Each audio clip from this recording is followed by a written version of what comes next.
उस समय के एम्प्लॉयमेंट में एम्प्लॉयर की क्या थॉट प्रोसेस होती थी, बच्चे की क्या होती थी, क्या ज़रूरतें थी, और पोस्ट कोविड आपने क्या अंतर देखा? मनी क्या होता है वो नहीं है, मनी कमाना आना चाहिए, that is where it counts. Next है आउटपुट, ऑक्यूपेशन से ज़्यादा बोलता है। आपने चूज़ किया you will not get a job. आपको नहीं लगता ये स्टूडेंट के लिए बहुत हार्श है, या उनके अंदर फियर भी पैदा हो सकता है? Why you chose this title? Opportunity seekers, चाहे वो एजुकेशन इंस्टीट्यूशंस हो चाहे कॉर्पोरेट हाउसेज हैं, हर जगह they are searching for the talent and they are not finding. 12th के बाद ना कंप्लीट प्रेशर या तो बच्चा लेता है, या फिर कुछ एक बच्चे होते हैं जिनके पेरेंट्स ही कंप्लीट प्रेशर लेते हैं। तो मुझे लगता है कि दोनों का कुछ एक हैंड इन हैंड रोल होना चाहिए। आपका इसके बारे में क्या कहना है? कहीं पे पता चला कि कोई उनसे कह रहा है कि 1,000 रुपये जमा कर दो, इंटरव्यू ही नहीं हुआ उसके बाद, वो भी उन्होंने किया। तो there are so many scams which are going around. Parenting से शुरू होना चाहिए, टीचर्स का क्या रोल है, इंस्टीट्यूशन का क्या रोल है, and then how they can reach that. Hello everyone, नमस्कार। मेरा नाम है तुषारिका शर्मा और मैं को फाउंडर हूँ ट्रूथ एंड सोशल पब्लिकेशन की। आज 25 minutes with truth and social के एक और एपिसोड में मैं आप सबका स्वागत करती हूँ। आज हम एक ऐसी शख्सियत से मिलने जा रहे हैं जो एक महिला है, एक एजुकेटर है और एक ऐसा कदम उठाकर आगे बढ़ रही हैं जिसकी आज के भारत को और कल के भारत को बहुत ज़्यादा ज़रूरत है। हमारे साथ है doctor Akanksha Jain. She is the founder of education future one stop. पिछले 4 साल में 2 लाख से ज़्यादा स्टूडेंट्स की प्रोफाइलिंग कर चुकी हैं, उनको एजुकेशन से जोड़ चुकी हैं। 50,000 से ज़्यादा स्टूडेंट्स को न सिर्फ एजुकेशन के ज़रिए आगे बढ़ने में मदद कर चुकी है, मगर जॉब्स तक पहुंचने में भी हेल्प किया है। वैसे तो ये इंडस्ट्री में बहुत लंबे समय से, मगर इस कंपनी के थ्रू इन्होंने न सिर्फ स्टूडेंट्स की मदद की है सही पाथ चूज करने की, सही फ्यूचर चूज करने के लिए, मगर कॉर्पोरेट्स को भी हेल्प कर रही हैं राइट टैलेंट अक्वायर करने के लिए, यानी एक सुनहरे भविष्य की तरफ भारत को ले जाने की कोशिश कर रही हैं। डॉक्टर आकांक्षा जैन, आपका बहुत बहुत स्वागत है 25 minutes with truth and social में। सबसे पहले मैं आपका स्वागत करती हूँ और कॉन्ग्रेचुलेट करती हूँ इस खूबसूरत पहल के लिए। And you are an author also, TEDx speaker, बहुत सारी आपके साथ उपलब्धियाँ जुड़ी है। मैं जानना चाहूँगी आपसे, आप थोड़ा अपना इंट्रोडक्शन बताएं, कहाँ से आकांक्षा मैम ने शुरू किया और यहाँ तक कैसे पहुँची? मैं मुजफ्फरनगर से आती हूँ। एक ये छोटा सा शहर है, ये एक ऐसा शहर है जैसे जहाँ पे बच्चों की एस्पिरेशंस बहुत होती हैं। भारत में एक शहर जहाँ पे, उसी से मैं आई हूँ जिसके लिए हम लोग काम कर रहे हैं। हम लोग बेसिकली मैंने अपनी स्कूलिंग करी, ये हमेशा स्कूल में टॉपर रही और कहीं ना कहीं मैं लाइफ में आगे बढ़ना चाहती थी, कुछ और अच्छा करना चाहती थी। तो मैंने अपनी वहाँ अपना एमकॉम किया, गोल्ड मेडल मिला। एमबीए फिनेंस किया सिम्बायोसिस पुणे से, वहाँ पे रिकग्नाइजेशन मिला। और फिर क्योंकि मेरा हमेशा शुरू से इंटरेस्ट बच्चों के बीच रहा है, तो मैंने अपना टीचिंग को अपना प्रोफेशन बना लिया और मैंने अपने होम टाउन में अपनी जर्नी स्टार्ट की टुगेदर विद माय पीएचडी, जो मैंने फॉरेक्स रिस्क मैनेजमेंट में करी, जो 2011 में अवॉर्डेड है। और मैं फिर वेरियस बी स्कूल्स के साथ एसोसिएटेड रही और कहीं ना कहीं स्टूडेंट्स के साथ बात करना, उन्हें समझना और उन्हें एक राइट गाइडेंस देना, वो हमेशा एक बैक ऑफ द माइंड रहता था। तो जब एक टाइम के बाद ये रियलाइजेशन हुआ कि मुझे अपने विजन को आगे बढ़ाना है और इसे एक सिर्फ एक कॉलेज या यूनिवर्सिटी के साथ कनेक्ट करके मैं उस लेवल तक स्केल नहीं कर पा रही हूँ या उस लेवल तक नहीं पहुँचा पा रही हूँ, तब एक माइंड में आया कि क्यों ना अपना ही कुछ स्टार्ट किया जाए, where we can increase our reach and we can scale it up. तो वहाँ पे हमने education future one stop start किया 2017 में। मैंने और मेरे हस्बैंड ने, या we both are the co founders, very nice. हम दोनों ने 2017 में education future one stop start किया, जो एक ऐसा प्लेटफॉर्म हमने स्टूडेंट्स को देने की कोशिश करी जहाँ पे हम ब्रिज कर पाएँ the gap between what the opportunity providers want and what are youth. जो हमारा बेसिकली टारगेट ऑडियंस है वो बच्चा है जो टीयर 2 टीयर 3 सिटीज़ से बिलोंग करता है, जिनकी एस्पिरेशंस बहुत हाई है, लेकिन उनका जो टैलेंट है वो उनके पिन कोड तक ही रुक जाता है। मतलब उनके जो वो टीयर 2 टीयर 3 जहाँ के लिए बिलोंग करते हैं, वहाँ पे वो बीकॉम बीए करके वहीं पे लैंड हो जाते हैं। लेकिन हमने उसे ब्रेक किया, हमने इन स्टूडेंट्स को समझा और उन्हें उन अपॉर्चुनिटीज़ से कनेक्ट कराया जो वेरीफाइड, लीगल और ट्रस्टेड है। ये चाहे एजुकेशन सेक्टर हो, चाहे ये एम्प्लॉयमेंट हो, अपस्किलिंग हो, कहीं ना कहीं हमने वो ब्रिज का काम किया and we formed a platform where we like connect these youth so that they can have a mapping to their aspiration and they can do wonders in their life.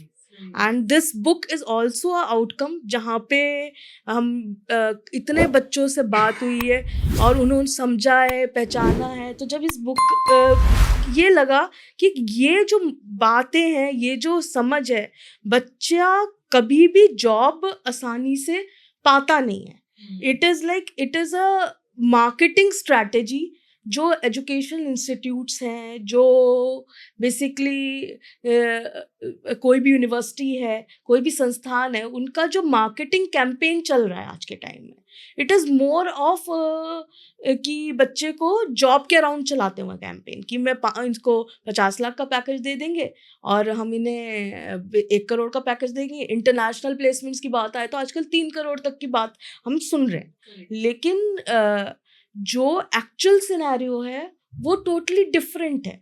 ये जो बच्चा है, इनके पास एस्पिरेशन है और इन्हें ये ग्लैमरी पिक्चर कैप्चर कर लेती है। लेकिन ये जो पैकेज है वो 1-2% के लिए लगता है, जो वो बच्चा इररिस्पेक्टिव किसी भी इंस्टीट्यूट से पढ़े, वो तो इतना टैलेंटेड है कि उसका लगेगा ही लगेगा पैकेज। ठीक है, मैं मानती हूँ 10 से 12% बच्चा जॉब पा लेता है, लेकिन जो ये 80% बच्चा है, दे आर लाइक एस्पिरेशंस बहुत हाई हैं। फैमिली ने वो 10-15 लाख का कोर्स कराने के लिए लोन भी ले लिया, तो फैमिली प्रेशर भी आ गया इन बच्चों के ऊपर। क्यों? क्योंकि वहाँ पे उन्हें वो ग्लैमर दिखा, ग्लॉसी पिक्चर दिखी कि 8 से 10 लाख बच्चे को मेरे खर्च करके 50 लाख का पैकेज मिल जाएगा। लेकिन इन बच्चों में एस्पिरेशंस है, लेकिन उन्हें जो पढ़ाया जा रहा है, जो इंस्टीट्यूशंस आज के टाइम में पढ़ा रहे हैं, वो वही 90 वाला आउटडेटेड ट्रेडिशनल करिकुलम है, जिसका काम है कि ये करिकुलम पूरा किया, एग्जाम दिलवाया, मार्क्स आए, डिग्री दी। उसके बाद जब जॉब का टाइम आता है तो बच्चा को, जब एम्प्लॉयर ये पूछता है कि आपको क्या आता है, तो बच्चा भी वहीं स्ट्रगल करता है कि उसे यही नहीं पता होता कि मुझे आता क्या है। पढ़ तो लिया है, लेकिन जो मिस हो रहा है वो है कि क्या मैंने वो पढ़ा है जो आज के टाइम में ज़रूरत है।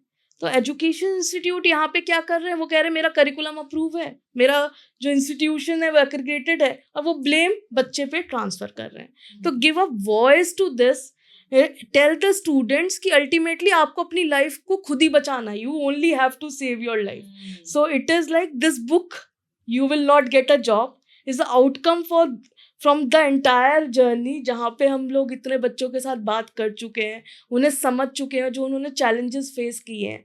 तो उसको ओवरकम करने के लिए I have come up with this book. Maybe this will do good to the student. 100%। लेकिन अगर मैंने जैसे बहुत सारी बुक्स देखी हैं, हम ज़्यादातर ये करते हैं कि हम एक होपफुल टाइटल रखते हैं, जैसे जैसे ये हो सकता था कि follow these 5 steps and you will get a good job XY, ऐसी बहुत सारी बुक्स में आपने चूज़ किया you will not get a job. आपको नहीं लगता ये स्टूडेंट के लिए बहुत हार्श है, या उनके अंदर फियर भी पैदा हो सकता है? Why you chose this title? Tusharika, it is like you will not get a job, ये मैंने टाइटल किसी को डराने के लिए नहीं रखा है। Yes, I agree, it is a harsh title, but it is a wake up call. डराने के लिए नहीं है, जगाने के लिए। बिल्कुल। It is like this title I have chosen because job in the current scenario are no more given, they are either created or earned। तो स्टूडेंट्स को कहीं ना कहीं ये समझना होगा, कोई मुझे बचाने नहीं आ रहा है, मुझे ही डे 1 से अपने को प्रिपेयर करना होगा। आज के टाइम में प्रूफ है जो काउंट होगा। अब degree is just a container, Absolutely. degree is just Yes, a container, 100%. it is the skill set which is your engine। तो it is like you have to develop the required skill set जो आज की time में industry को जरूरत है। Correct. मैंने ये भी देखा है आजकल के जो एम्प्लॉयर्स हैं, जैसे आपकी बुक में भी आपने डिस्कस किया है अबाउट दिस, कि सिर्फ और सिर्फ डिग्री नहीं देख रहे हैं, वो और भी बहुत सारे पैरामीटर्स लगा देते हैं। अब कितने सारे क्वेश्चनर्स पूछ रहे हैं, राउंड 1, राउंड 2, राउंड 3, GD। ये वो पहले ये होता था कि सिर्फ और सिर्फ आपका CV देखा, आपकी डिग्री देखी और आप पास हो गए। इस टॉपिक के बारे में आपने अपनी बुक में भी बात किया है।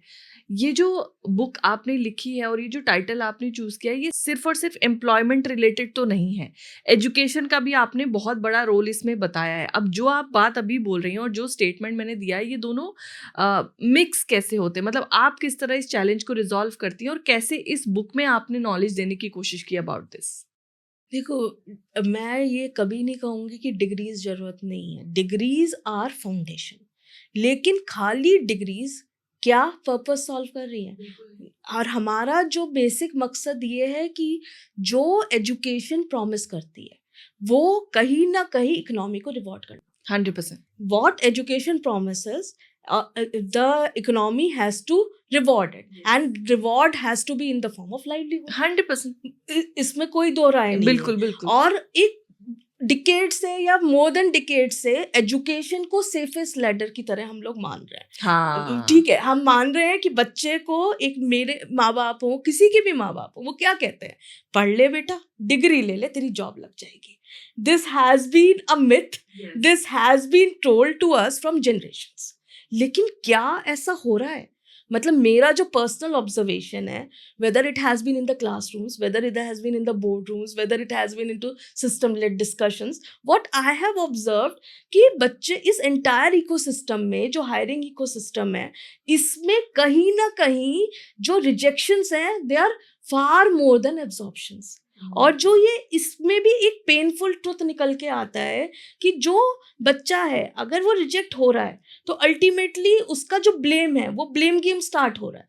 वो कहीं ना कहीं पॉलिसी डिजाइन पे भी नहीं रुक रहा है, वो कहीं ना कहीं इंस्टीट्यूशन पे भी नहीं रुक रहा है। इंस्टीट्यूशन कह रहे हैं कि मेरा तो बेसिकली करिकुलम भी अप्रूव्ड है, मेरा इंस्टीट्यूशन भी एक्रेडिटेड है, मेरे पास सारी TOT सर्टिफाइड ट्रेन फैकल्टी है, और वो कह रहे हैं कि कहीं ना कहीं फॉल्ट पे कौन है, और वो लर्नर पे पास हो रहा है। और वो लर्नर है स्टूडेंट हमारा, जिसने अपना पूरा टाइम भी लगाया है, and he is the most effective stakeholder of the lot. And when this entire blame goes to the learner, we are making it personalized, और जब चीज personalized होने लगती है, the system never gets changed. So this book has been an outcome wherein we are telling the system कि कहीं ना कहीं you have to make your curriculum updated, and it is like student has to also realize कि job मिलने वाली नहीं है, मुझे उसके लिए work करना पड़ेगा। yes. मुझे earning capacity और earning continuity, there are two things.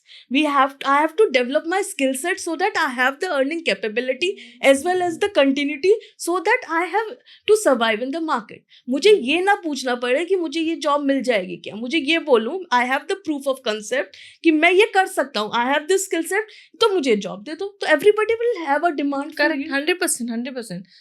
आप जो स्टेटमेंट्स दे रही हैं ना आकांक्षा मैम, ये स्टेटमेंट्स कहीं ना कहीं बता रहे हैं कि आपने कितना लंबा समय काम किया, और कितने वो जो 2 लाख स्टूडेंट्स का नंबर था जिनकी प्रोफाइलिंग की और 50,000 से ज़्यादा बच्चों का एजुकेशन से, जॉब से जोड़ा, वो आपके स्टेटमेंट्स क्लियर कर रहे हैं। मैंने इतने लोगों का पॉडकास्ट किया और इतने लोगों से डिस्कशन किया है, द काइंड ऑफ स्टेटमेंट जैसे भी आपने बोला कि economy should reward it, right, बिल्कुल सही बात है, नहीं बोलता कोई। और स्टूडेंट के ऊपर सारी चीज़ें लास्ट में आ जाती है। पेरेंट्स भी यही बोलते हैं कि तुम में कोई कमी होगी जो तुम 1.5 साल से घर बैठे हो, तुम्हें नौकरी नहीं मिल रही। कोई ऑर्गेनाइजेशन इस चीज़ की जिम्मेदारी लेने को तैयार नहीं है कि आइए हम सिखाते हैं। मेरे पास बहुत बच्चे आते हैं, मैं उन बच्चों को गलत नहीं मानती पूरी तरह से, क्योंकि वो तो XYZ सीखने के लिए एक ट्यूटर के पास, गुरु के पास गए हैं। हमारी सभ्यता ऐसी रही कि गुरु सिखाता है, राइट, लेकिन वो जिम्मेदार लोग थे। आज हमें वो रिस्पॉन्सिबिलिटी लेनी पड़ेगी। हम सिर्फ, आप तो ग्लोबली भी मेरे ख्याल से एक्सपोजर दे रहे हैं, आप जो बता रहे थे, तो जो स्टूडेंट्स को आप इंडिया में डिप्लॉय करते हैं और जो ग्लोबली डिप्लॉय करते हैं, आप एग्जैक्टली किस तरह से उनको हेल्प करते हैं, and how the students can actually reach to the destination they want. यानी उनकी काउंसलिंग लेवल कहाँ से शुरू होना चाहिए, लाइक पेरेंटिंग से शुरू होना चाहिए, टीचर्स का क्या रोल्स है, इंस्टीट्यूशन का क्या रोल है, and then how they can reach that place. क्योंकि डेमोग्राफिक डिविडेंड पे इंडिया के सबकी नज़र है मैम, पर यूटिलाइज हो ही नहीं पा रहा है। नहीं हो पा रहा है। आप बिल्कुल सही कह रहे हो तुषारिका। इट इज़ लाइक, अगर मैं थोड़ा सा इसे और इलेबोरेट करूँ, अपॉर्चुनिटी सीकर्स, चाहे वो एजुकेशन इंस्टीट्यूशंस हो, चाहे कॉर्पोरेट हाउसेज हैं, हर जगह they are searching for the talent and they are not finding it. Yes. ठीक है। सेकेंडली, जो अपॉर्चुनिटी सीकर है, जो हमारा बच्चा है, for which we are talking about, they are searching for the job and they are not finding it. तो वहाँ पे क्या हो रहा है, देयर इज अ गैप, कहीं ना कहीं गैप है। और वो और हम नेशनल और इंटरनेशनल प्लेटफॉर्म पे अपने डेमोग्राफिक डिविडेंड को सेलिब्रेट कर रहे हैं। हाँ। कि देखो हमारे इंडिया का डेमोग्राफिक डिविडेंड कितना आगे बढ़ रहा है। हाँ। तो कहीं ना कहीं ये ऐसा है कि we are like celebrating something which actually isn't happening. तो हम लोग की ये जो रिस्पॉन्सिबिलिटी है जो आप पूछ रहे हैं, रिस्पॉन्सिबिलिटी है, it is like what we ईफॉस इज डूइंग इज हम लोग स्टूडेंट से कनेक्ट करते हैं, वी अंडरस्टैंड देयर एस्पिरेशन। जब तक हम उन्हें समझेंगे नहीं, हम उन्हें अपॉर्चुनिटी प्रोवाइडर से कनेक्ट नहीं कराते।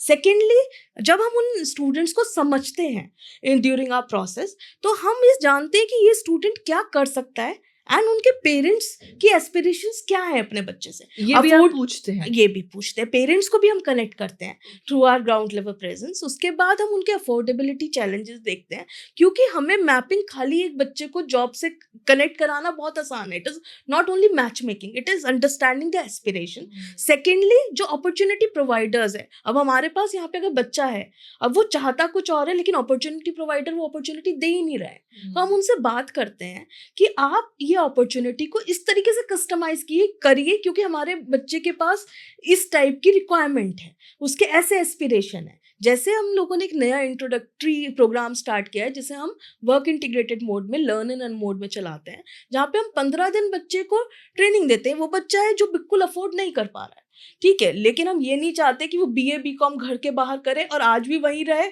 जहाँ वो BA BCom करने के बाद होगा। तो वो हम उसे क्या कर रहे हैं, उस बच्चे को 15 दिन की हम ट्रेनिंग अपने ऐप के थ्रू बच्चे को करवा रहे हैं। अगर मैं बात करूं, हॉस्पिटैलिटी अलग अलग सेक्टर्स में चल रही है, रिटेल हो, हॉस्पिटैलिटी हो, लॉजिस्टिक्स हो, इंजीनियरिंग में जो कोर्सेज हम इस मोड में कर सकते हैं एज पर UGC गाइडलाइंस, तो हम लोग वो कर रहे हैं। यहाँ पे हम उसको 15 दिन की जब ट्रेनिंग दे देते हैं तो हम उसे बेसिक टर्मिनोलॉजी उस स्किल सेक्टर के बारे में सिखा देते हैं। सेकेंडली, फिर हम उसका इंटरव्यू उस सेक्टर में कराते हैं जिससे डे 1 से उसे एक्सपोजर मिल जाए और जो लीडर्स है उस इंडस्ट्री की उसके अंडर में वो काम करे, वो वहाँ पे कमाने लगता है, स्टाइफेंड मिल जाता है। तो 8 से 12 हज़ार एक जनरली, अगर मैं एक पर्टिकुलर सेक्टर की बात करूं तो वहाँ पे उसे मिलने लगता है। और साथ साथ हम चाहते हैं कि अगर इसे इस सेक्टर में आगे बढ़ना है, कैरियर प्रोग्रेशन का पाथवे चाहिए, तो कहीं ना कहीं उसे अपनी एजुकेशन भी कंटिन्यू करनी पड़ेगी। It is not allowed only about job. तो he joins as an intern wherein he has real time work exposure, और सही, और वो अपना जो एजुकेशन है खुद अपने स्टाइपेंड से फंड करता है इन अ मंथली इंस्टॉलमेंट। ठीक है, कहीं पे अगर हम बच्चे को कहीं भेजते हैं तो वहाँ पे अगर यूनिवर्सिटी में नहीं हो पा रहा तो we get the education, we get the opportunity customise, जितना सरकार से एजुकेशन लोन आसानी से हो जाता है। इंडिपेंडेंट यानी बच्चे को हम बना रहे हैं। Why to be dependent on parents? Correct. और पहले के टाइम में और आज के टाइम में, जैसे अगर मैं आपसे पूछूं, हमने तो प्री कोविड पोस्ट कोविड दोनों का टाइम देखा है ना, और बहुत मैच्योर थे हम उस टाइम पे भी और अभी भी। उस समय के एम्प्लॉयमेंट में एम्प्लॉयर की क्या थॉट प्रोसेस होती थी, बच्चे की क्या होती थी, क्या ज़रूरतें थी, और पोस्ट कोविड आपने क्या अंतर देखा? Pre covid it was like कि नोबडी वाज केयरिंग अबाउट कि मतलब उस समय जो एम्प्लॉयमेंट सिनेरियो था it was totally different. There were opportunities, किसी को रिस्क नहीं था। लेकिन आज के टाइम में the market had so developed, और आज के टाइम में जो AI आर्टिफिशियल इंटेलिजेंस का जो रोल आ गया है, the jobs are getting obsolete, और जो एम्प्लॉयर की डिमांड है वो कहीं ना कहीं they want job ready candidate from day 1। Cost cutting पे फोकस हो गया है and they want job ready candidate. Nobody is going to spend on training. ये वो बहुत नहीं चाहते कि मैं ट्रेनिंग पे 15 दिन, एक खर्च महीना करूं। खर्च करूं कि 3 महीने। तो वो क्या हो रहा है, इसीलिए जो हम अपॉर्चुनिटी भी कस्टमाइज करा रहे हैं, इंटर्नशिप कंपोनेंट ऐड करा रहे हैं, जहाँ पे फाइनल ईयर में बच्चा ट्रेनिंग ले, वेयर इन वो काम भी कर रहा है, उसे स्टाइपेंड भी मिल रहा है, हाँ, और वो एम्प्लॉयर की साइड से वो प्रूफ रेडी भी होता जा रहा है। करेक्ट तो करेक्ट। डे 1 से व्हेन उसकी डिग्री खत्म होती है तो उसके रिज्यूमे में एक एडिशनल वैल्यू एडिशन है वो इंटर्नशिप का। और अगर मैं बात करूं एम्प्लॉयर को, तो उसे ट्रेनिंग की कॉस्ट उसकी मिनिमाइज हो गई। तो this is how we are getting this problem solved, और कहीं ना कहीं स्टूडेंट्स को इससे बेनिफिट भी हो रहा है। बहुत बढ़िया Akanksha ma'am, you are not just solving a problem. आपके एक एक स्टेटमेंट में, क्योंकि मैं 10-12 साल से यही इंडस्ट्री में हूँ, मैं लोगों से बहुत मिली हूँ, एक एक स्टेटमेंट में बहुत क्लैरिटी है। मतलब समझ आ रहा है that you have actually worked on everything with all your heart, क्योंकि आपको ये भी पता है कहाँ के क्या चैलेंजेस है, कैसे रिजॉल्व करने हैं, जो और इसको सॉल्व करने के लिए जो आपने अप्रोच अपनाया है वो भी बहुत अच्छा है। जब हम कैमरा ऑन नहीं था तब हम बात कर रहे थे, तो आप मुझे बहुत सारी चीज़ें बता रही थी। मैं एक सवाल आपसे पूछना चाहूँगी, वो telling me about your book कि ये बुक एक्चुअली किसके लिए है। ये बुक एक इन्फॉर्मेटिव भी हो सकती थी, right? You could have pasted a lot of copy paste करके या कहीं से भी इतना लंबा समय आपने बुक लिखने में दिया और इसे एक स्टोरी टेलिंग वे में आपने प्रेजेंट किया। ये मुझे थोड़ा सा हट के आइडिया लगा, इसके पीछे क्या स्टोरी है? देखो, अगर मुझे अपने यूथ से कनेक्ट करना है तो ज्ञान आज के टाइम में बहुत book, there are so many motivational books available and nobody is like caring to read them. मैं इस बुक को एक फिक्शन फॉर्म में इसलिए लाई हूँ, which is not only a fictional book, these are not characters who are fictional. अगर आप इसे पढ़ोगे तो you will relate to one of those correct कि कुछ तो 5 बच्चे जो आपसे मिल रहे हैं, आप एक रीयूनियन कर रहे हैं, they are remembering their college days and they are remembering each and every incident जो उनके साथ हुआ और उससे उन्हें क्या लर्निंग मिली। एंड उस बुक में मैंने वो भी फोकस किया है कि उस लर्निंग को अगर वो दूसरी तरह ले पाते या उस समय उन्हें उतनी अकल होती तो how the things could have been different for them. कि प्लेसमेंट को खाली इवेंट की तरह सोचते, उन्होंने क्या किया, अपने लाइफ की पूरी जर्नी लगा दी, जो उन्हें बताया गया they did everything, they put their all their efforts. लेकिन जब वो प्लेसमेंट पे बैठते हैं दे फाउंड कि जो उन्हें पढ़ाया गया उससे रिलेटेड कुछ पूछा ही नहीं जा रहा है प्लेसमेंट पे। एंड देन उन्हें समझ आ गया मेरे पास डिग्री भी है, मैंने इवेंट में इतने सर्टिफिकेट भी इकट्ठे कर लिए, मैंने ये भी कर लिया, मैंने सारे डीन्स के लेक्चर्स भी सुन लिए। और वो 5 बच्चे अलग तरह के बच्चे हैं, कोई ड्रीमर है, कोई स्टूडियस है, तो we all are those 5 students जो कहीं ना कहीं अपने को हम लोग रिलेट करेंगे। किसी के मापा ने जमीन गिरवी रखी है, किसी की मम्मी ने अपने गोल्ड को बेच के बच्चे को पढ़ाया है, तो फैमिली प्रेशर भी है उन बच्चों के साथ। और प्लेसमेंट जिस दिन करने बैठे उस दिन समझ आया अरे हम तो कुछ नहीं जानते, अब क्या होगा हमारा। फिर उसमें मैं ये भी हाईलाइट हुआ कि फिर उस प्लेसमेंट सिनेरियो में उन्होंने किस तरह से स्ट्रगल किया, क्या किया, जॉब्स के लिए वो इधर उधर भागे। कहीं पे पता चला कि कोई उनसे कह रहा है कि 1000 रुपए जमा कर दो, इंटरव्यू ही नहीं हुआ उसके बाद, वो भी उन्होंने किया। तो there are so many scams which are going around. तो यहाँ पे as an author, I have tried to cover those points which are really happening in this scenario. So it is a wake up call जो हर youth को पढ़नी चाहिए। और अगर वो समझ पाए कि एक्चुअल में अगर मैं ऐसा करूं तो मेरी लाइफ बहुत बेटर हो। फिर सेकेंडली AI आने वाला है, तो AI की वजह से when they got into the job they found the things, अभी मुझे इतनी जॉब मिली and things are getting automated, तो मेरा रोल तो यहाँ खत्म ही हो रहा है, तो मैं यहाँ पे सर्वाइव कैसे करूँगा। तो it is like wherein I have tried to build in which are the skill set which will be which AI will give a threat to. तो वो भी वहाँ पे एक पोर्शन है। फिर ये बच्चा जब AI से बाहर निकलता है तो वो उसे लगता है कि अब क्या करें, अब तो जॉब मिली नहीं, अब कुछ नहीं है, तो वो सोचते चलो एंटरप्रेन्योरशिप ही कर लेते हैं। They think it as a escape route, but entrepreneurship is not a escape route. कोई एंटरप्रेन्योर रातों रात नहीं बन जाता। वो उन्हें तब समझ आता है कि ये सब्जी बेचना नहीं है कि मैं सब्जी खरीद के लाया और मैंने 10 रुपए कमाए और मैंने बेच दी। फिर फैमिली प्रेशर बढ़ता है। Then it is like they decided to give a different way to their life. You all should read it, you'll get more clarity on it. So it is like कि वो सब कुछ cover है, और साथ साथ how to go ahead with your life. There are certain disclosures, certain appendices which have been added, which will help you to build your career, because jobs are no more given, they are either created or earned. This is what we need to think, and education system must cope up with this. This is the ultimate message which I want to deliver it. Students की story telling इसलिए so that each and every incident जिससे हम सब लोग गुजरते हैं, हम सब कहीं ना कहीं गुजरते हैं, हमें वो इंसिडेंट याद आए, we can like remember those, और हम अपने पेरेंट्स अपने बच्चों को दें, टीचर्स स्टूडेंट्स को बताएं कि you go and read this book, you will come to know what actually happens in colleges. Also when somebody reads it book, ये किताब सिर्फ और सिर्फ स्टूडेंट्स के लिए भी नहीं है, इसमें तो पेरेंट्स को भी बहुत सारी लर्निंग्स मिलेंगी। मतलब आपने वो भी एक दिशा डायरेक्शन देने की कोशिश की है।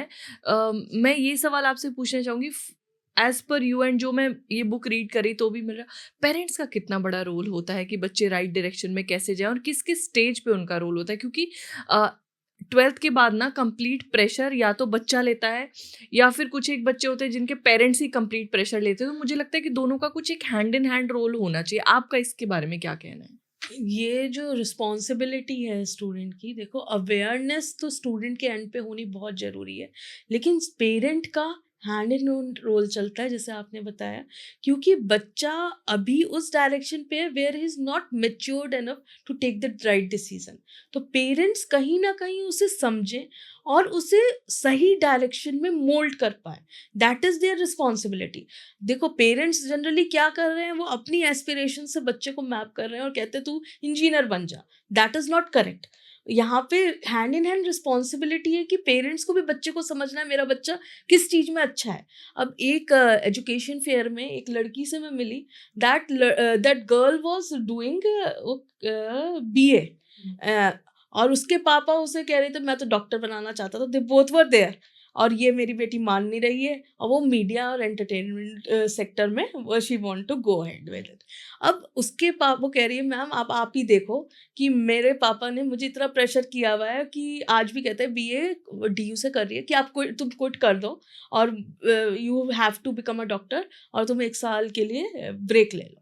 तो मैंने उसके पापा को यही समझाया कि आप इसको ब्रेक भी दिला दोगे तो कभी भी क्वालिफाई नहीं कर आपको पाएगी। क्वालिफाई नहीं कर पाएगी। उसकी जो एस्पिरेशन है आप समझो ना उस चीज को, और वो उसमें कहीं ना कहीं बहुत आगे बढ़ पाएगी। और लास्ट मंथ ही उसका कॉल भी आया था, and she has done good and she has got selected also, and she will be, मतलब it is like you have to understand your kids, you have to understand their aspiration. आप थोप नहीं सकते, लेकिन secondly students को भी अपने parents की गाइडेंस लेना बहुत जरूरी है, कि they have gone through their maturity. आप में अभी वो मैच्योरिटी नहीं है, उनकी फाइनेंशियल सिचुएशन को भी आपको समझना है। तो it is a hand in hand responsibility, और हम लोगों का रोल भी वहाँ पे इसलिए इम्पोर्टेंट है क्योंकि हम दोनों को समझवाने में भी कहीं ना कहीं हेल्प करते हैं। क्योंकि वो आपस में एक दूसरे की नहीं सुन रहे, मगर कोई थर्ड पार्टी अगर कुछ बोलती है तो शायद वो एक थॉट वहां पे वहाँ पे जाता है। समझ आता है उन्हें, और फिर जब उन्हें रियल टाइम एग्जांपल्स मिलते हैं तो they mostly agree to it. Correct. So when I started my career as a writer, I also, मतलब मुझे घर से भेजा गया था डॉक्टर बनने के लिए। वहाँ पर चीज़ें वैसी नहीं हुई जैसा सोचा। देन वो सोशल प्रेशर कि चलो प्रिपेयर करो, फिर थोड़ा दिन प्रिपरेशन किया सिविल सर्विसेज का। Although I was very much interested, I was not forced to do that. Civil services was something जो मैंने मतलब प्रिपरेशन को इन्जॉय किया, रोज़ नए सब्जेक्ट। देन मुझे रियलाइज़ हुआ कि मुझे तो कुछ नया करने में मज़ा आता है, and I was writing from a long time. तो मेरे फादर हमेशा बोलते थे, उनमें एक डर था कि नहीं लिखो मत, पढ़ो, कुछ हो जाए, सिलेक्शन हो जाए, टियर 3 सिटी है तो वहाँ पर सर्विसेज में आ जाओ या कुछ कर लो। तो मेरे भाई ने मुझे एक बड़ी अच्छी बात कही, और मैंने अभी एक पॉडकास्ट में भी बोला। उसने बोला दीदी पापा आपके आर्ट के अगेंस्ट नहीं थे, वो बस आपको कभी भूखा नहीं देखना चाहते थे। ही डिड नॉट वांटेड कि तुम इतना भी ना कमा पाओ कि तुम्हें जीवन जीने के लाले हो। और आज के टाइम पे जो लोग मुट्ठी भर कमा रहे हैं, रियली सॉरी टू से, एम्प्लॉयर्स बहुत ज़्यादा सैलरी देने को रेडी नहीं है, क्योंकि टैलेंट में चैलेंज आता है, या उनको लगता है कि अभी और सिखाना पड़ेगा, ट्रेनिंग देना पड़ेगा, क्योंकि वो जो गैप आप बात कर रहे हो। और जिसको एम्प्लॉयमेंट चाहिए उसके खर्चे तो हैं। कोई बच्चा अगर कहीं से दिल्ली नोएडा रहने आता है तो उसके लगे बंदे खर्चे होते हैं। तो ये भी एक बहुत बड़ा गैप इन बिटवीन है। मगर पेरेंट्स का डर सिर्फ इसी चीज़ में होता है, जब हम अपने आप को प्रूफ कर देते हैं। जैसे आज आई एम डूइंग वेल, तो अब वो लोगों को इंट्रोड्यूस करते हैं, मेरी बेटी एक राइटर है, she is an entrepreneur, he is happy. तो मैंने समझा कि वो एक्चुअली में तो इस चीज़ से डर रहे थे कि मैं कुछ कर पाऊंगी या नहीं, राइट। बट उसमें वो सेफ फील ढूंढ रहे थे। तो मुझे लगता है कि अगर बच्चा अपने स्किल सेट पे, अपने पैशन पे इतना काम करे, और आप जैसे लोग मिले जो उसे सही इंस्टीट्यूट में, सही जॉब में, सही एजुकेशन की फील्ड में पहुंचा दे, तो मैम हम मतलब we can do wonders. It is the same thing. अब बच्चे को आज के टाइम में जो जॉब मिल भी रही है, अब ये 10-15 लाख रुपए लगा के दे आर डूइंग एमबीए, और जो वहाँ पे अल्टीमेटली प्लेसमेंट के लिए कंपनीज आ रही हैं, तो अगर ये रियल एस्टेट है, इंश्योरेंस है, और उसमें वो लोग जा रहे हैं, तो टारगेट बेस्ड जॉब है, वहाँ पे दिखाने के लिए तो वो पैकेज दिखा देते हैं कि हम 15 लाख का, 20 लाख का, 25 लाख का पैकेज देंगे, लेकिन 3 महीने तक बच्चों को सैलरी ही नहीं मिल रही है। तो इसमें बच्चे का क्या फॉल्ट है? बच्चे का तो इसमें कोई फॉल्ट नहीं है ना, तो बच्चे को अवेयर होना पड़ेगा। और अपना स्किल सेट जो आप बात कर रहे हो, कहीं ना कहीं they have to work on their capability, और they have to have a proof in their resume कि मैं ये कर सकता हूँ। और अब तो इतनी अपॉर्चुनिटीज है मैम, आपको सेल्स सीखना है, आपको इतने कोर्सेज मिल जाएंगे, फ्री कोर्सेज। ये भी मैंने देखा कि जैसे बहुत सारे बच्चे आते हैं ना, वो कहीं पर इंस्टीट्यूट पे ही डिपेंडेंट हो जाते हैं, यही हमें सिखाएगा। मुझे लगता है सेल्फ लर्निंग का भी एक बहुत बड़ा रोल है। बहुत बड़ा रोल है। इसके लिए एक फ्रेमवर्क भी है जो मैं प्रपोज करती हूँ, wherein I have propose a framework जो ग्राउंड है, which I call it as ground. G is you should have a genuine work exposure. That is, it is not about simulation, it is not about mocks. आप internship करो, सीखो, समझो, and if you have paid internship where and you have real exposure, everybody is going to take you. Secondly, आपके पास revenue literacy होनी चाहिए, जैसे आपके पापा को डर था, तो दैट इज व्हाट कि फॉर्मूला आना सब कुछ नहीं है, मनी क्या होता है वो नहीं है, मनी कमाना आना चाहिए, that is where it counts. Next है आउटपुट, ऑक्यूपेशन से ज़्यादा बोलता है। एम्प्लॉयर ये नहीं बोलेंगे कि तुम क्या कर रहे हो, वो बोलेंगे तुम क्या कर सकते हो। इट इज़ लाइक कि आप जब मार्केट में जाओ तो इट इज़ नॉट दैट कि मुझे जॉब दे दो, आप बोलोगे कि मुझे ये आता है, this is the output I can produce, do you have a job for this. तो it is like you won't have to ask, employer आपको खुद ऑफर करेगा। अगर मैं बात करूँ इसमें, अर्न लर्निंग और री learning is also important. You is for earn learning speed, that is जितनी फास्ट डिस्ट्रप्शन है, एआई एरा है, तो इट इज कि आप कितनी जल्दी अपना पुराना स्किल सेट भूल के नया स्किल सेट सीख जाओ। और फिर networking value, that is in कि आपको आपने जो डिलीवर किया है, how many people trust you, they are your referrals, they will always recommend you if you have given something to somebody, that will always be your brand image। वो कहीं ना कहीं आपके लिए हमेशा आगे बढ़ेगी। आपके टीचर्स के साथ अच्छा करके आए हो, if you are they will always help you to get employed। और फिर अगर मैं डी की बात करूँ, ड्यूरेबिलिटी, वो बच्चे का माइंडसेट होता है, दैट इज कि अगर डिसरप्शन भी आ जाए तो will you be able to do it again. अगर ये फ्रेमवर्क से बच्चा गुजर जाता है तो इट इज लाइक एजुकेशन और लाइवलीहुड का वो गैप खत्म हो जाता है। और अब सिर्फ ये भी नहीं है कि भाई आपको एक सर्टेन, मतलब पहले तो मैंने पहले के लोग देखे थे कि अगर एक सर्टेन अमाउंट से शुरू किया तो थोड़े बहुत इंक्रीमेंट पे ही आप आगे। अब तो अपॉर्चुनिटीज भी बहुत हैं, अपॉर्चुनिटीज भी बहुत हैं, और कैरियर प्रोग्रेशन के लिए आपको कंटिन्यूअसली लर्निंग पाथवे फॉलो करना पड़ेगा। तो ये लर्निंग कौन देगा? इंस्टीट्यूट देगा ये लर्निंग स्टूडेंट को, या बंदे को खुद लेनी है? क्योंकि देखिए एम्प्लॉयर और इंस्टीट्यूट ना लिमिटेड लर्निंग ही देते हैं। देखो, लर्निंग तो एक सेल्फ इनिशिएटिव है which you always have to keep skilling. Student के लिए, चाहे वो टीचर्स हो, इंस्टीट्यूशंस हो, कोई भी role model, they are only their role model जो उन्हें हेल्प कर सकते हैं। If you go for a problem with them, वो कोई नहीं आने वाला बचाने के लिए, करना खुद ही पड़ेगा। इट इज़ पीयर लर्निंग, आपके मेंटर्स हैं जिनसे आप हेल्प लीजिए। और सेकेंडली, आप जॉब ज्वाइन कर भी लेते हैं तो you have to think of your career progression. जैसे हम एंट्री लेवल जॉब्स भी करवाते हैं बच्चों को, ठीक है, 12th पास बच्चा कमाना चाहता है, we also help them get the job. ठीक है, हमने रिलायंस में बहुत बच्चा प्लेस किया है तो वो जॉब कर लेते हैं, लेकिन वहाँ पे हम उन्हें कहते हैं अगर इनका टेलोसिटी प्रोसेस क्रॉस करना है, if you want to go for career progression, तो कहीं ना कहीं एजुकेशन भी वहाँ पे लिंक होती है। चाहे वो कोई भी बड़ी कंपनी है, वो 12th पास बच्चा फिर हमेशा वो उसी लेवल पे रहेगा। तो वहाँ पे हम उसे फिर, दे आर ऑनलाइन मोड, अब सरकार की न्यू एजुकेशन पॉलिसी में there are different things which can be followed. Online mode of education has been given the equal importance। जो learn and pathway की हम बात कर रहे हैं, वहाँ पे वो कैरियर प्रोग्रेशन में अपनी एजुकेशन साथ साथ कंटिन्यू करें और सेम डोमेन में करें जिसमें वो जॉब कर रहे हैं। That will always be helpful for them. ऐसा नहीं है कि मैं खाली डिग्री लेने के लिए एजुकेशन में एनरोल कर लूँ। अगर मैं रिटेल की बात करूँ तो आप बीबीए रिटेल करो। अगर मैं हॉस्पिटैलिटी सेक्टर की बात करूँ तो आप जिस भी सेक्टर में कर रहे हो उसकी स्पेशलाइजेशन के साथ करो। That will always be a value addition, जिससे आपको year to year career progression भी होगा, सैलरी इंक्रीमेंट भी होगा। तो this is what we are helping students do it. But ma'am, हमें बचपन से ये सिखाया गया कि एक बार में एक ही काम करो। आप ये कह रहे हो कि आप एजुकेशन भी लो और साथ के साथ आप जॉब भी करो, तो इससे ऐसा नहीं होता कि पढ़ाई पे फर्क पड़ता हो, या फिर बच्चा कंप्लीटली जॉब भी कर पा रहा है कि नहीं कर पा रहा है? देखो, मैं ये नहीं कह रही हूँ कि पढ़ाई भी करो और जॉब भी करो। मैं ये कह रही हूँ अपने सर्कमस्टांसेस को समझो, उसके अकॉर्डिंग ऑप्शन लो। ठीक है, आप अपनी लाइफ के 3 साल अगर प्रॉपर पढ़ाई में लगाना चाहते हो, तो ठीक है, उस यूनिवर्सिटी में जाओ, उस इंस्टीट्यूट में जाओ जहाँ पे इंटर्नशिप हो, आउटकम बेस्ड एजुकेशन हो, जहाँ पे प्लेसमेंट्स हो, आप ढंग से पढ़ो। And I am not telling you to go for shortcut. लेकिन जो हमारा बच्चा है, जो जनरली हमारे पास आता है, वो वाला भी बच्चा है जो कि अ, उसके पास फाइनेंशियल रिसोर्सेज ही नहीं होते, फीस नहीं अफोर्ड फीस कर ही नहीं सकते। अफोर्ड कर सकता। अब वो फीस अफोर्ड कर नहीं रहा है और उसके फैमिली प्रेशर है कि तू बीए कर ले और कमाने लग, तो वहाँ पे हमारा रोल बहुत इंपॉर्टेंट हो जाता है। तो हम उसे कहते हैं कि बीए मत कर, ठीक है, हम तेरी जॉब लगवाते हैं, तो उसी स्टाइपेंड से हो गया, हम तेरी इंटर्नशिप लगाते हैं, उसी स्टाइपेंड से अपनी एजुकेशन कंटिन्यू कर, जो लर्न ऑन पाथवेज हैं उससे।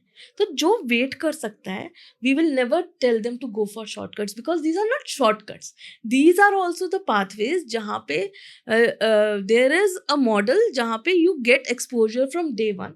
जो वोकेशनल पाथवे है आपको मिलता है, लेकिन उसमें भी there is a certain portion जो आपको यूनिवर्सिटी में जाके कंप्लीट करना ही होता है। तो it is done in that manner, जहाँ पे जितनी क्लासरूम ट्रेनिंग है वो होगी ही होगी, जितनी प्रैक्टिकल ट्रेनिंग है वो होगी, 30-70 जो रेशो है, तो वो it is always followed. But जो उनका सर्कमस्टांसेस है, जो फाइनेंशियल अफोर्डेबिलिटी चैलेंज है, वो भी सॉल्व हो रहा है। बेसिकली जो हमें फोकस करना है वो इंटरनेशनल पैटर्न है, वेयर इन ये हम देख ही रहे हैं, जहाँ जो सक्सेसफुल एरियाज है, जहाँ पे अर्ली कैरियर रिकग्नाइजेशन बहुत इंपॉर्टेंट है।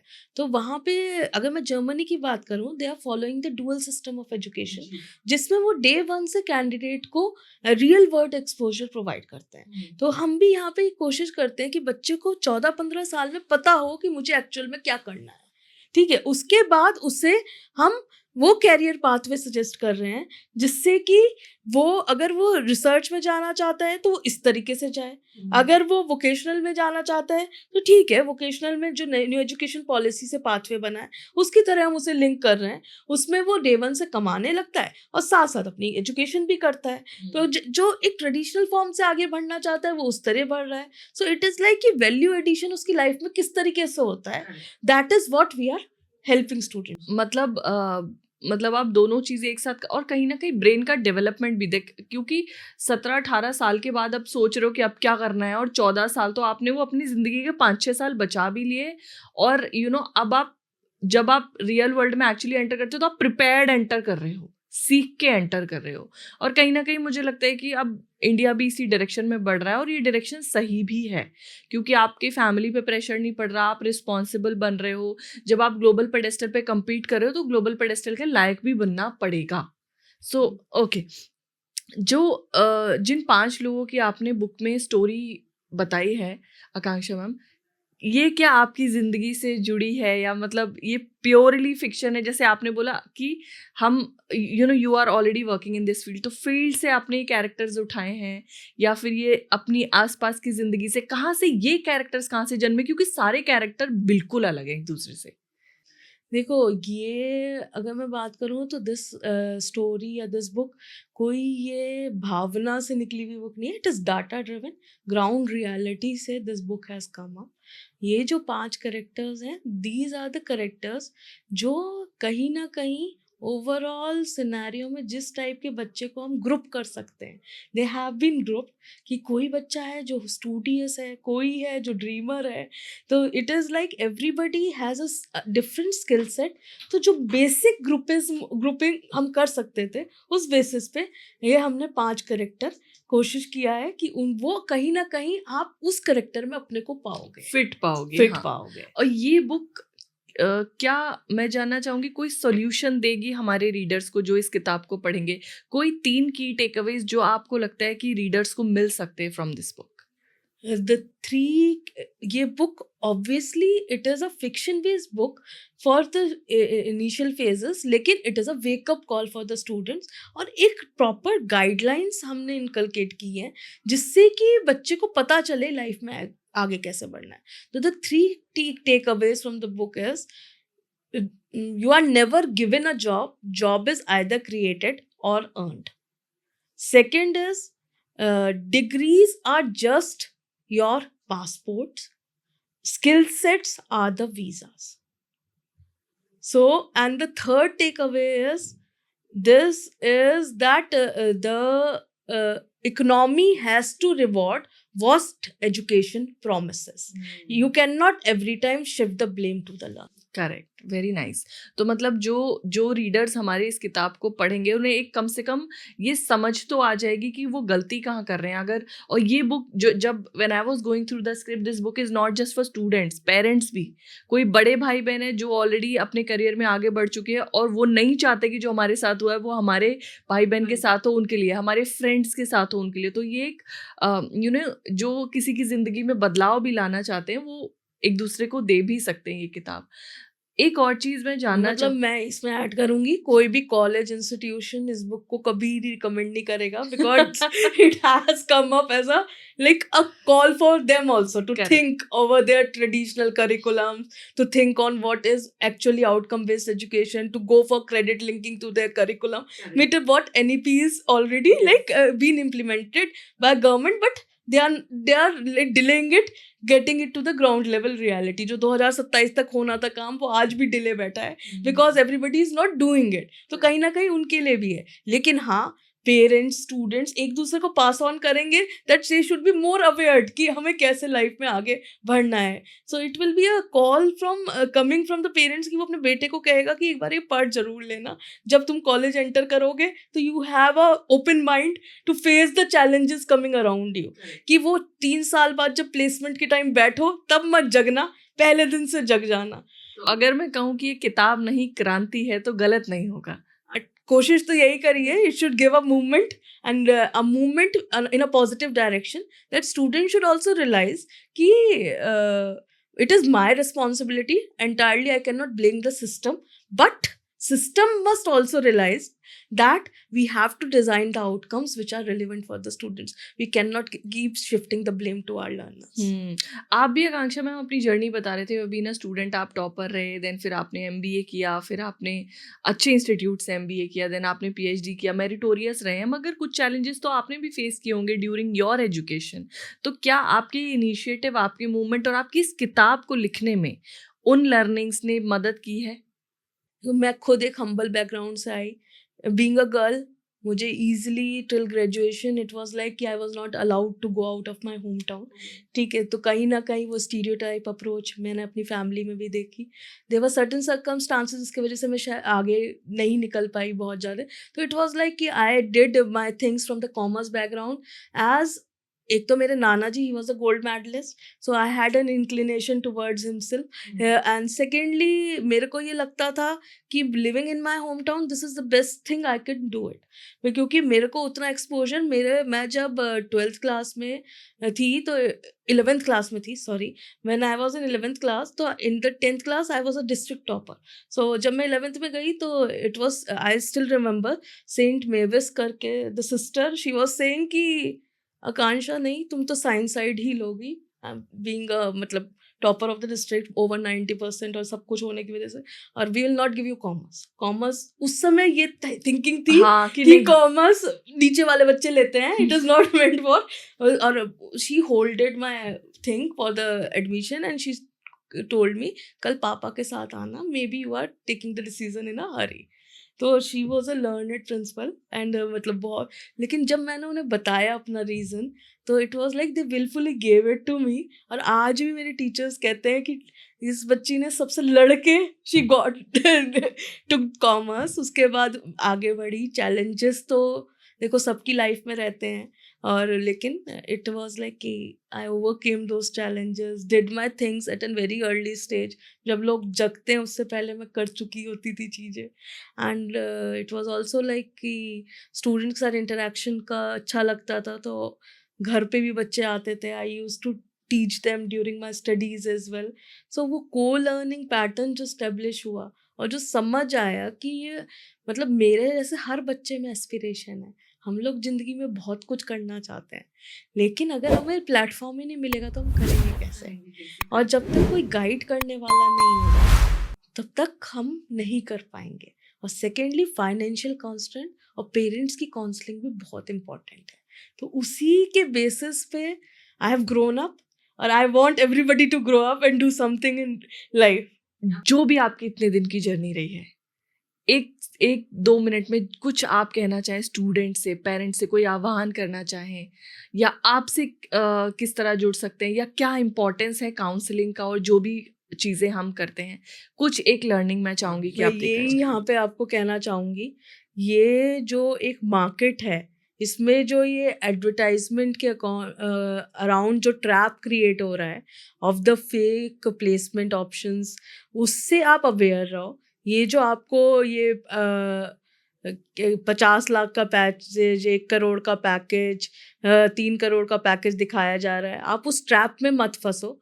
कहीं ना कहीं keep your eyes open, understand yourself first, understand your situation first, then take a informed right decision. And once you take a decision, work on yourself, on your skill set, so that you can have you are employable and nobody can say you that you will not get a job. आप एक बहुत अच्छी value add कर रहे हैं। मैं जितना भी आपसे बात की, सर से बात की, मुझे यही रियलाइज हुआ कि आपने definitely it has a revenue model, ये बिजनेस है, मगर ये बिजनेस से ज़्यादा एक नोबल कॉज के लिए आपने शुरू किया है। और जो आपका ये सवाल पूछने का रीज़न ही ये था कि लोगों को ये पता चले कि आप रातों रात इस फील्ड में नहीं आए हैं। You not here for making money, you are here for actually adding value in their life. और ये 2 लाख का नंबर जो है, जो प्रोफाइलिंग आपने की है, सालों लग जाते हैं लोगों को, जो आपने इतने कम समय में किया। वो रीज़न मुझे लगता है वो मोटिवेशन ही रहा जो हम सब फेस करके आए। क्योंकि अगर मुझे एक सही समय पे बता दिया होता तो शायद मैं कुछ आर्ट से जुड़ा लेती, मगर यही कि टॉपर्स कॉमर्स नहीं ले सकते। I got good marks in my 10th, तो साइंस ले लिया। साइंस ही लेना है, एप्लीकेशन होल्ड कर दी। आर्ट्स था ही नहीं मैम मेरे और- कॉलेज में। Arts, I had no option. मेरा या तो बायोलॉजी की तरफ झुकाव था या फिर आर्ट्स की तरफ। आर्ट्स था ही नहीं, अदरवाइज शायद मैं I am not happy that I am not able to utilise my education. मेरा जो एजुकेशन है वो मैं यूज़ ही नहीं कर पाई, तो ख़राब हुआ ना वो एक सीट। उस एक सीट पे कोई वैसा बच्चा बैठता जिसको उस फील्ड में आगे बढ़ना था, तो मुझे लगता है वो ज़्यादा बेहतर होता। और मैं उस एक सीट पे बैठती जहाँ पर शायद कोई ऐसा बच्चा बैठा है जो आज कॉर्पोरेट में काम कर रहा है, मगर मैं यहाँ बैठ के किताबें लिख रही हूँ। तो ये एक विडंबना अभी भी हमारे एजुकेशन सिस्टम की है, जिस पे काम नहीं हो पा रहा। और आप जैसे लोग जब आगे आके मदद कर रहे हैं, तो शायद हमारी नहीं मगर आगे आने वाले बच्चों की जिंदगियां बदली हैं। Because not every Tusharika, not every Akanksha get their way, they need, but we want to make more Tusharikas and Akanshas, yes, so that ecosystem can grow. absolutely. It was great connecting with you. Your clarity, आपका thought process, आपका vision, आपका दृढ़ निश्चय दिख रहा है। Trust me, ये जो क्रांति आपने शुरू की है अपने इनिशिएटिव से और अपने किताब से, जहाँ तक इनिशिएटिव पहुँचेगा वहाँ तक तो सही है, उससे आगे आपकी ये किताब लेकर जाएगी आपकी क्रांति को। और मैं हमेशा बोलती हूँ कि भारत की आज़ादी में पत्रों का और पत्रिकाओं का बहुत बड़ा रोल रहा है। हमारे जितने क्रांतिकारी थे सिर्फ ज़बान से नहीं, कलम से भी बोला करते थे। तो ये किताब मुझे लगता है कि लोगों की लाइफ में बहुत वैल्यू ऐड करेगी। And I really congratulate you and thank you for bringing such a wonderful book. और आपने इतनी हिम्मत की, आपका जो टाइटल है वो सिर्फ एक टाइटल नहीं है, वो आपका करेज और आपकी हिम्मत भी शो कर रहा है। So thank you so much for being here. और ये डिस्कशन बहुत फ्रूटफुल रहा। मैं चाहूँगी दोबारा हम बैठे, दोबारा इस तरह की बातें करें और कुछ और वैल्यू एडिंग चीज़ें स्टूडेंट्स को बता पाएँ। अगर आप थोड़ा बहुत कुछ एक्सपीरियंस बताना चाहें, how was your experience working with truth and social, and if you want to say something please. First of all मैं ट्रुथ एंड सोशल को कॉन्ग्रेचुलेट करना चाहूँगी कि and thankful, I am really thankful for like publishing my book and my experience has been remarkable with them. Tusharika, Sushmit की जो team है, they are a dedicated team, they are always helping us hand in hand. मैंने एक बहुत short time में I asked them giving a deadline कि मुझे ये 15-20 दिन में अपनी बुक रेडी चाहिए, and they are like helping me from day one. मेरी साइड से वो 4-5 दिन का डिले था, जहाँ पे मैं वो जो सेटिंग करके आया, टाइप सेटिंग के बाद, उसके बाद थोड़े बहुत चेंजेस मैं सजेस्ट नहीं कर पाई because of being occupied, but they were like on their toes helping me and always motivating me to get the things done at the earliest. But ma'am आपके साथ काम करना भी बहुत अच्छा एक्सपीरियंस था। मैं टीम से बात करती रहती थी, Priyanka used to praise you a lot. So people like you जिन्होंने ऑलरेडी एजुकेशन में काम किया और जिनको इम्पोर्टेंस पता है, and you actually know how to treat people. I really want to say this. Priyanka told me many times that तुम एक बार बात तो करो. मैंने कहा हाँ मैं बात करूँगी. फिर जब सरिता मैम ने मुझे बताया that I will get a chance to do a podcast with you, I was very happy कि एटलीस्ट जिसको टीम इतना प्रेज कर रही है, हम बहुत कम लोगों के बारे में ऐसा सुन पाते हैं. आपके साथ काम करना बहुत आसान रहा क्योंकि शायद आप इस फील्ड में हो, आप इस जोन में, आपको पता है कि how this goes. So it was actually our pleasure to work with you. It was my pleasure too. The team was very cooperative. मैं प्रियंका के साथ किया. Sarita was there. Rishabh was there to mention. Yes. And that Niradri. Niradri. So this was like a whole team Thank you so working much. with me from day to one. Means And a they lot. were like, every time they were helpful. Wishing all the best to Truth and Social Publication. And for like coming out with so many people, helping them, grow them. Akanksha ma'am ने बहुत अच्छी बात कही. आपने पूरा podcast सुना होगा तो मैं कुछ एक चीज़ें जो अच्छी समझ पाई, बहुत इम्पॉर्टेंट है. एज अ स्टूडेंट आपको अवेयर होना आप क्या कर सकते हैं, एज अ पेरेंट आपको अवेयर होना आपका बच्चा क्या कर सकता है. Let him go in that field. और उस फील्ड में, उस डायरेक्शन में बढ़ने के लिए अगर चाहिए तो राइट मेंटोरशिप वो बहुत ज़रूरी है. जब आप एक सही दिशा में सही स्टेप लेते हैं तब आप सही डेस्टिनेशन पर पहुंचते हैं. जितने भी लोग गलत डेस्टिनेशन पर पहुंचे उन्होंने रोड ही गलत लिया था. You should not do this. Your career is very important. हमारी ज़िंदगी के 20-22 साल पढ़ते लिखते निकल जाते हैं और जब हमें एक्चुअली में रियलिटी हिट करती है तो हमें लगता है कि हम 20 साल में तैयारी ही नहीं कर पाए. आपको समय नहीं मिलेगा. अब डिजिटलाइजेशन का टाइम है. अब समय है जहाँ AI आ चुका है, रोबोट्स आ चुके हैं, मशीन्स आ चुकी हैं, लेकिन उन्हें ऑपरेट करने के लिए आज भी ह्यूमन ब्रेन की ज़रूरत है. आज भी इमोशनल इंटेलिजेंस वहाँ पर है. आज भी क्रिएटिविटी और इनोवेशन की रिक्वायरमेंट है. क्रिएटिव बनिए, कुछ नया इनोवेट कीजिए, अपने पैशन को फॉलो कीजिए, वो कीजिए जो आप करना चाहते हैं. बिकॉज जब आप वो करते हैं जो आप करना चाहते हैं तब आप इतिहास लिखते हैं. अगर किसी ने लता मंगेशकर को कहा होता कि चलो तुम एक बायोलॉजी ले लो और डॉक्टर बन जाओ तो शायद आज हमें नाइटिंगेल ऑफ इंडिया ना मिल पाती. मैं हमेशा कहती हूँ APJ Abdul Kalam followed his passion, that's why he is the missile man of India. एक सही उम्र पर सचिन तेंदुलकर बल्ला उठा पाए इसलिए आज उन्हें क्रिकेट का भगवान माना जाता है. उन्होंने पैशन फॉलो किया. वो पैशन BCom हो सकता है, वो पैशन मशीन्स के थ्रू हो सकता है, वो पैशन मार्केटिंग सेल्स कुछ भी हो सकता है. कोई ज़रूरी नहीं है कला ही हो, मगर आप उस पैशन को फॉलो करें, सही लोगों से जुड़े. अगर आप एक पेरेंट है और आपको लगता है कि आपके बच्चे को सही दिशा की ज़रूरत है, काउंसलिंग की ज़रूरत है, आकांक्षा मैम इज़ देयर. मैं उनकी सारी डिटेल्स डिस्क्रिप्शन बॉक्स में डाल दूंगी. उनका ईमेल एड्रेस, उनकी website, you can connect with them. I want कि आपके आसपास जितने भी लोग हैं जो अभी एक राइट डायरेक्शन चूज़ करना चाहते हैं, राइट करियर चूज़ करना चाहते हैं, उन सभी के साथ ये वीडियो को शेयर करें. अपने बच्चों के साथ शेयर करें. अगर आपके छोटे भाई बहन हैं उनके साथ शेयर करें. क्योंकि कभी कभी सिर्फ एक स्टेटमेंट, सिर्फ एक किताब और सिर्फ एक वीडियो इंसान की सोच बदल सकती है और सोच ही इंसान की ज़िंदगी बनाती है. Thank you so much Akanksha ma'am for being here and for giving us so much knowledge and awareness. क्योंकि आज के मेरे भी 2 छोटे भाई बहन हैं. आज के बाद मैं एक अवेयर सिटीज़न हूँ, अवेयर बहन हूँ. कल को मदर बनूंगी तो अवेयर बनूंगी कि हाँ एक सही दिशा की ज़रूरत है. Thank you so much. Congratulations to you and sir and to your whole team. And thank you so much for bringing this book. I will put the link of Amazon link of the book in the description box. Video तो share करें ही करें, किताब ज़रूर खरीदें.